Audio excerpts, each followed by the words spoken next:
बिस्मिल्लाहिर्रहमानिर्रहीम नहमदुहु व नसल्ली अला रसूलिल करीम। मेरे नहायती वाजिबुल इहतराम भाइयों, दोस्तों, बुजुर्गों, अल्लाह सुब्हानहु व तआला से दुआ है कि अल्लाह सुब्हानहु व तआला सदका मोहम्मद वाले मोहम्मद सल्लल्लाहु अलैहि वसल्लम सब लोगों को तंदुरुस्ती से अता फरमाए। रमज़ानुल मुबारक की आमद है और रमज़ानुल मुबारक में बहुत सी चीज़ें ऐसी होती हैं जो कि हम गलत कर रहे होते हैं अपने मिजाज के लिहाज से। देखिए, ये रहमत बरा महीना है। अल्लाह सुब्हानहु व तआला की बरकतें इसमें नाज़िल होती हैं। अल्लाह सुब्हानहु व तआला जो है वो हमें मुसलमानों के लिए ये बतौर तोहफ़ा, बतौर इनाम अल्लाह ने हमें दिया है।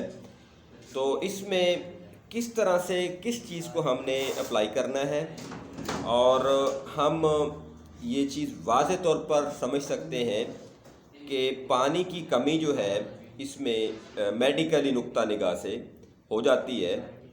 वैसे तो अल्लाह सुब्हानहु व तआला ने इस महीने में इतनी बरकतें रखी हैं कि एक मुसलमान जो है उसका ये अकीदा है कि उसको रमज़ान के रोज़े रखने से फ़ायदा होता है, इसमें कोई शक नहीं है। तो आज मैं जो बात करूँगा वो मेडिकल नुक्ता निगाह के हवाले से मैं बात करूँगा। तो वो लोग जिनको मैदे का प्रॉब्लम हो वो लाजमी रमज़ान के रोज़े रखें। इसके अलावा अगर आपको कोई सजीरियन डिज़ीज़ है तो आप रमज़ान के सारे रोज़े रखें, तो इंशाल्लाह आपका वो जो सजीरियन डिज़ीज़ है वो रिकवर हो जाएगा। अब करना क्या है, हम सबसे पहले बात करते हैं दो मिजाजों के लिहाज से, एक गर्म मिजाज और एक ठंडा मिजाज। यानी वो लोग जिनका मिजाज गर्म है, जिनकी आंखें जलती हैं, पाँव जलते हैं, जलकर पेशाब आता है, या फिर उनके मैदे में गैसेस, रिया और तबखीर की ज़्यादती होती रहती है, तो वो सारे लोग जो हैं वो गर्म मिजाज के लोग हैं। उन लोगों को सुबह नाश्ते में यानी सहरी के टाइम पे आपको लाजमी दही खाना है। चाटी की लस्सी जिसको कहा जाता है वो लाजमी आपने पीनी है। सुबह नाश्ते के टाइम पे वाइट राइस आपने लाजमी खाने हैं, दही डाल के या लस्सी डाल के या वैसे ही थोड़ी मकदार में। और जो सालन है वो कम से कम आपने इस्तेमाल करना है, और उसमें भी आपने ताज़ा सब्ज़ियाँ, और वो सब्ज़ियाँ जिस तरह से कद्दू, तोरी यानी देसी सब्ज़ियाँ जिसको हम तरकारियाँ कहते हैं, वो आपने इस्तेमाल करनी है। चने का नाश्ता नहीं करना, दाल नहीं खानी, गोश्त नहीं खाना, मटन, बीफ वगैरह कुछ भी नहीं खाना। तो ये वो लोग हैं जो कि गर्म मिजाज के हामिल हैं। उनकी जो सहरी है वो किन अशिया पे मबनी होनी चाहिए, एक तो उनमें सर्दी हो, दूसरा उनमें तरी हो।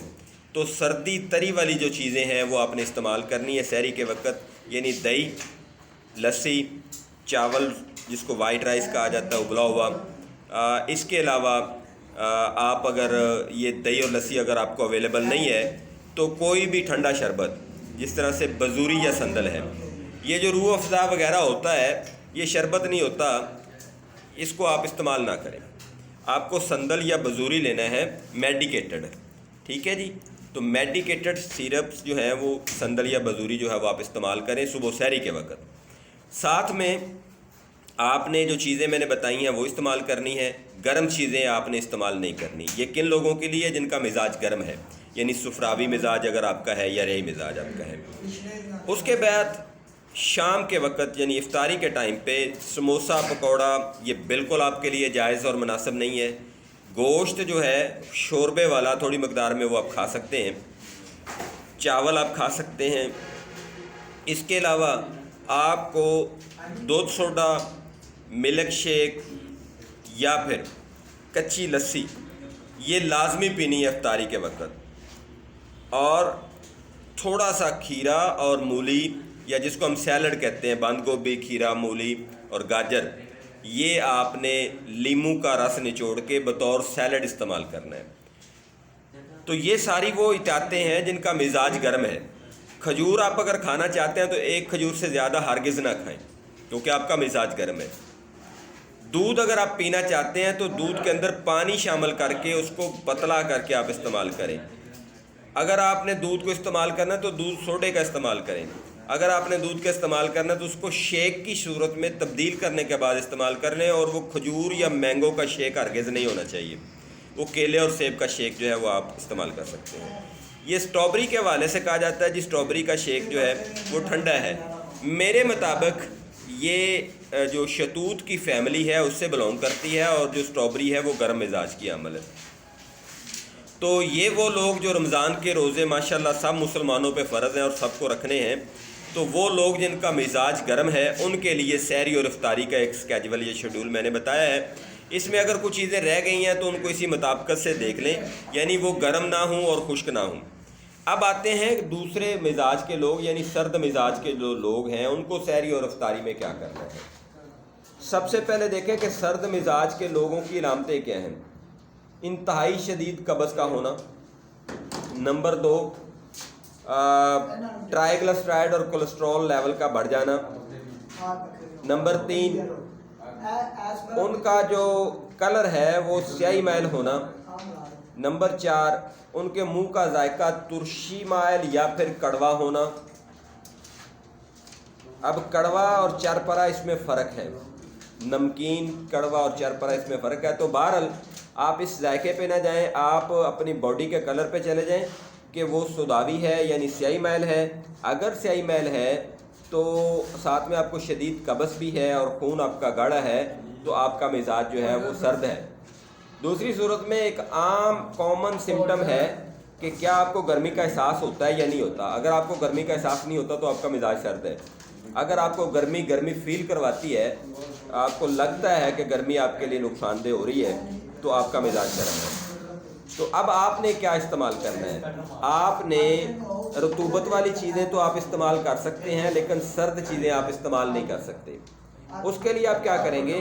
آپ پکوڑا بھی کھا سکتے ہیں، سموسہ بھی کھا سکتے ہیں، آپ بڑا گوشت بھی کھا سکتے ہیں، چکن بھی کھا سکتے ہیں، اس کے علاوہ انڈا بھی آپ جو ہے وہ ناشتے میں یعنی سحری میں کھا سکتے ہیں۔ اس کے علاوہ دودھ آپ لیں، شہد ملا پانی لیں۔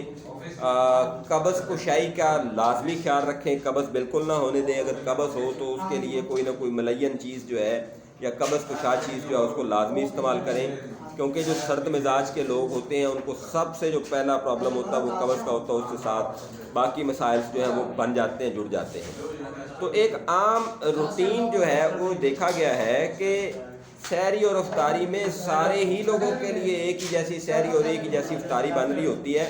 تو اس میں پھر کچھ لوگ جو ہیں وہ تکلیف کا ان کو سامنا کرنا پڑتا ہے، اور ڈی ہائیڈریشن ان کو ہو جاتی ہے، پانی کی کمی ہو جاتی ہے، اور پھر اس کے ساتھ ساتھ ان کو ویکنس فیل ہوتی ہے۔ وہ کون لوگ ہوتے ہیں جو کہ گرم مزاج کے لوگ ہوتے ہیں، اور جو سرد مزاج کے لوگ ہوتے ہیں ان کو قبض کا ایشو ہو جاتا ہے، بلڈ پریشر کا ایشو ہو جاتا ہے، پھر ٹرائیگلسرائڈ کا ایشو ہو جاتا ہے، کولیسٹرول کا ایشو ہو جاتا ہے۔ تو اس طرح کے کچھ معاملات جو ہیں ان کو ہوتے ہیں، تو وہ بھی اپنی خوراک کو جو ہے وہ ایک اسکیجولی شیڈول کے تحت گرم تر اور اس طرح کی غذائیں جو ہے استعمال کر کے اپنے آپ کو حفظان صحت کے اصولوں کے مطابق سیٹ رکھ سکتے ہیں۔ یہ ایک بھائی صاحب تھے، ان کی اسپیشل جو ہے وہ ریکویسٹ کے اوپر میں نے ویڈیو کمپائل کی ہے۔ انہوں نے گزارش کی کہ بہت سے لوگ جو ہیں وہ ویڈیوز بناتے ہیں، لیکن مزاج کے حساب سے سحری کے اندر اور افطاری کے اندر ہم کیا کر سکتے ہیں۔ تو میرے بھائی میں نے سحری کے اندر اور افطاری کے اندر جو ہے وہ چیزوں کو بتایا ہے، بیان کیا ہے، اور ساتھ میں یہ بھی بتانے کی کوشش کی ہے کہ کون سا گرم مزاج اور کون سا ٹھنڈا مزاج۔ اب آپ کا مزاج اگر گرم ہے یا خشک ہے تو آپ نے دونوں مزاجوں کو ایک ہی حساب سے رکھ کے ڈیل کرنا ہے۔ اس طرح سے اگر آپ کا مزاج سرد ہے یا تر ہے تو ان دونوں کو بھی آپ ایک ہی حساب سے ڈیل کر سکتے ہیں، کوئی ایشو نہیں ہے۔ تو یہ وہ چیزیں تھیں جو کہ میں نے سمجھا کہ رمضان کے شروع ہونے سے پہلے آپ لوگوں کے ساتھ شیئر کروں۔ اگر اس میں کچھ کمیاں کتائیاں رہ گئی ہوں تو آپ سوال کر سکتے ہیں، پوچھ سکتے ہیں کہ کس چیز کا کیا مزاج ہے اور آپ نے کیا سحری اور افطاری میں کھانا ہے۔ فی امان اللہ، مجھے اپنی دعاؤں میں یاد رکھیں، اپنا بہت سارا خیال رکھیں۔ رحمتوں برا مہینہ آ رہا ہے، اس میں میرے لیے بھی دعا کریں۔ میری بڑی خواہش ہے کہ میں اللہ کا گھر دیکھوں اور نبی محمد صلی اللہ علیہ وسلم کا روزہ دیکھوں، تو میرے لیے دعائیں کیجیے گا۔ بہت شکریہ۔ فی امان اللہ، اللہ حافظ، السلام علیکم۔